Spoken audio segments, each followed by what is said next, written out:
Ada kelompok orang yang menghabiskan waktunya mengkaji hadis riwayat ini. Kalau hadis kan ada dua, riwayat dan riwayat. Yang ini maksudnya riwayat. Kelompok ini menghabiskan waktunya menjadi pemburu hadis. Mau ngaji hadis, dia berburu kemana-mana, terus menghimpun banyak riwayat hadis. Sanadnya juga dia buru, sanadnya dibalik yang statusnya Ali itu ada hadis namanya Ali itu jika sanadnya pendek, lawannya Ali Safil, Ali Nazil itu sanadnya panjang. Jadi jika ada dua hadis, rangkaian perawinya sampai Nabi itu 5. Terus ada sanadnya, rangkaian perawinya 7. Maka yang 5 ini jadinya Ali, yang 7 ini Nazil. Berarti kuat mana? Ya kuat yang Ali. Karena rangkaian perawi sanad itu kalau lebih pendek, kemungkinan salahnya lebih rendah dibandingkan rangkaian sanad yang lebih panjang. Ya gampangannya aku ngomong kowe tak omongi nggo sampai no kancanem, disampai no kancanem ana wong 5, orang kelima. Di jalur lain saya bilang ke teman kamu, disampaikan temannya, sampai orang 7. Maka orang kelima di jalur pertama dan orang ke-7 di jalur yang kedua, itu kemungkinan salahnya pasti lebih besar yang orang ke-7 di jalur kedua. Menjenengi omongan itu nek disampaikan bisa tambah tekan dindi. Jadi saya titip omongan tak kena sampeyan tekan wong 7, tekan wong 5 itu tambah. Jalur lain sampai orang 7 tambahnya akeh soal omongan. Tapi nek duit tidak sampai duit tekan wong 5 kalongnya ya paling sithik. Jadi itu terus melalui jalur kedua sampai orang ke-7 kalongnya tambah. Jadi nek omongan itu tambah akeh. Tapi nek titip omongan tambah akeh. Tapi duit tambah sedikit, tambah kurang. Ini namanya Ali dan Safir nazilnya. Nah, ada orang menekuni hadis dan memang berburu sanadnya Ali. Nanti bisa diadu dengan temannya, dipamer-pamerkan. Memburu guru supaya dapat hadis, terus cerita kesana kemari yang tulis gulai. Orang yang menekuni hadis seperti ini dengan tujuan seperti itu gururnya menujuhin, tidak wajib wahidin tapi menujuhin. Jadi terperdaya dari banyak aspek. Pertama, dia ini yang dia tekuni itu hanya ternyata apa?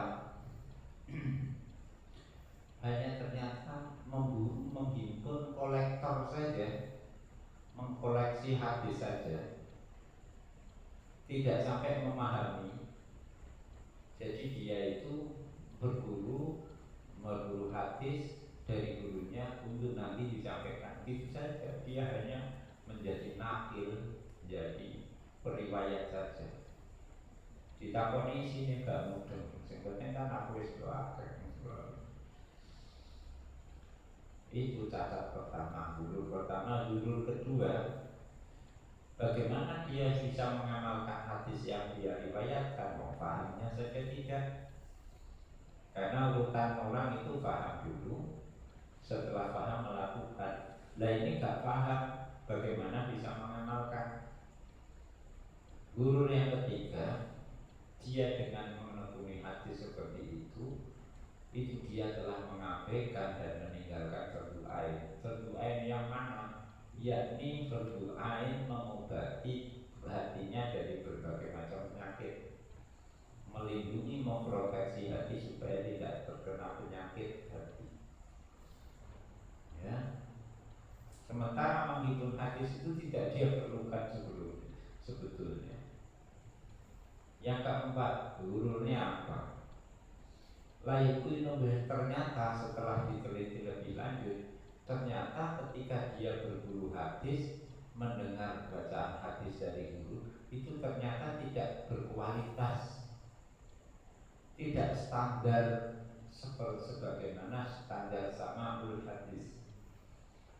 Maksudnya dia sama hadis, mendengar saja dari guru menyampaikan hadis, itu meskipun manfaatnya tidak ada, itu sudah penting sefi nafsihi. Apa kok penting? Ini kaitannya dengan usul nyambung. Jadi sampean datang ke guru untuk belajar hadis sorokan atau mendengar ya, itu terus guru dari gurunya sampai dari Nabi.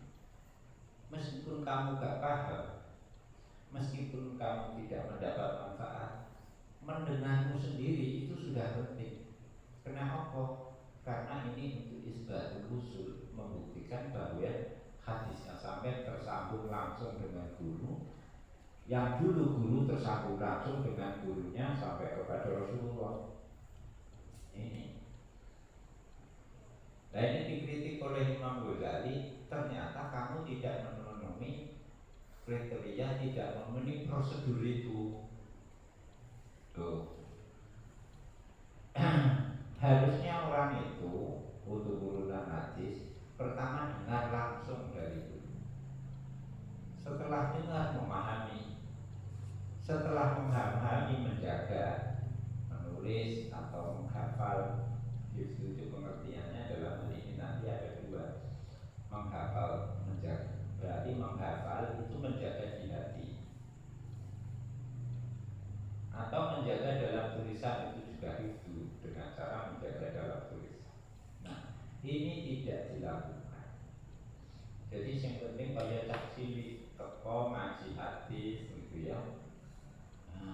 Pas ngaji hadis utawa sorokan hadis, gurune nyemak, gurune ngontak atau orang mudeng.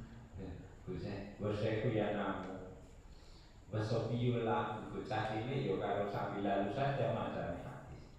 Keri-keri anak ini, si kecil ini sudah dianggap menerima dan mendengar hadis langsung dari si guru.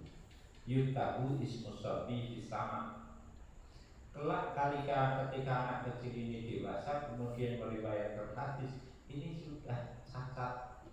Cacatnya apa? Biar merungokne hadis dari guru, atau dia kasorokan hadis, maca hadis dia dari guru, itu tidak memenuhi syarat. Cacat konstitusional karena tekan cacat. Ini jangankan anak kecil, orang dewasa saja mendatangi guru untuk belajar hadis, baik mendengar maupun sorokan kadang itu kadang lupa saat mendengarkan, kadang lupa, kadang tidak mendengar karena ada gangguan, kadang tidak menyimak, terus akhirnya dia tidak bisa memverifikasi hadis yang dia terima. Ya. Pas sorokan di hadapan guru, ya sambil lalu saja, gurunya tidak sadar karena ternyata si murid ini pas sorokan macamnya salah. Ini kalau sama sorokan Quran juga demikian. Kadang guru tidak fokus sampai ngantuk, itu si murid setoran baca saja, akhirnya salah itu. Nah makanya harus perlu apa? Perlu ada pendampingan, maksudnya ya sorokan apa sih masing-masing agar keadaan saling mengoreksi. Nah ini guru tidak tahu yang tadi sorokan hadis, lam yastur bihi walau ya'rifu.